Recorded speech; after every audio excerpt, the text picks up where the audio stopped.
Assalamualaikum warahmatullahi wabarakatuh. Selamat pagi anak-anak.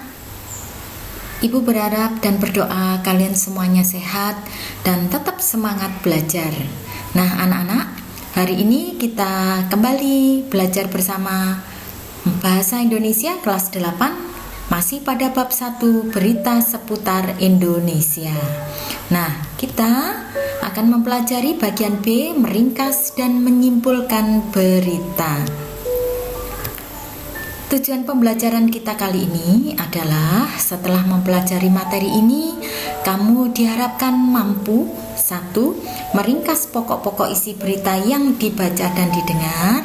Yang kedua, menyimpulkan pokok-pokok isi berita yang dibaca dan didengar.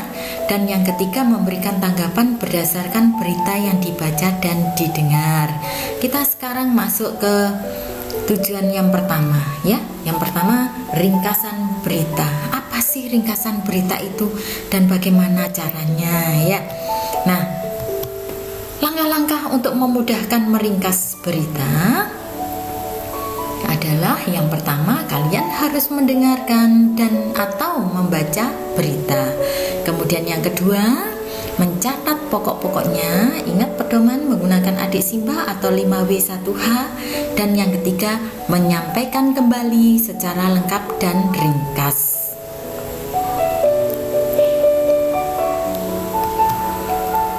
Sebuah contoh yang saya ambil dari berita di Jawa Pos, ya.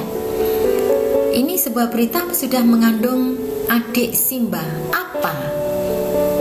Di sini adalah jalan sehat. Kemudian siapa? Yang dimaksud siapa adalah tim error dari SMA Negeri 1 Sedayu Gresik. Kapan? Saat hari ulang tahun atau hari jadi Kota Gresik. Di mana? Tentu saja di Kota Gresik.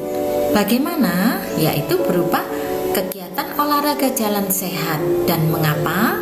Yaitu agar bisa bermanfaat untuk kesehatan dan juga bisa lebih mengenal dekat kotanya. Nah, ini termasuk ringkasan yang sangat baik sekali karena sudah mengandung adik Simba. Nah, sekarang yang kedua, penyimpulan isi berita. Apa sih kesimpulan itu? Nah, kesimpulan adalah kata-kata akhir dari suatu uraian. Dalam kesimpulan harus memuat unsur-unsur berita dengan rumusan lebih ringkas. Yang ketiga, tanggapan terhadap isi berita. Tanggapan adalah sambutan terhadap suatu ucapan. Isinya bisa berupa kritik atau komentar, dan aspeknya bisa isi berita atau kebahasaannya. Aspek-aspek tanggapan terhadap berita. Jika isi atau struktur berita bisa tentang kebenaran dan kelengkapan. Kalau bahasa beritanya bisa penggunaan kalimat ataupun pemilihan kata.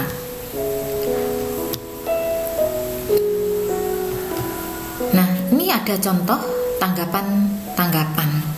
Yang pertama ini, saya kira informasi yang disampaikan berita itu cukup akurat karena isinya tidak jauh berbeda dengan informasi yang disampaikan. Ini contoh tanggapan berkaitan dengan isi dan struktur berita. Kemudian contoh berikutnya, bahasa yang disampaikan berita itu cukup jelas. Sebagai pendengar, mudah memahami informasi yang disampaikan penyampai berita. Nah, ini merupakan tanggapan yang berkaitan dengan aspek bahasanya. Bisa ya anak-anak ya. Nah, lebih lanjut nanti kalian bisa membaca buku paket bahasa Indonesia kelas 8 pada halaman 6 sampai 12. Nah, demikian tadi anak-anak materi kita hari ini. Terima kasih atas perhatiannya dan saya akhiri. Wassalamualaikum warahmatullahi wabarakatuh.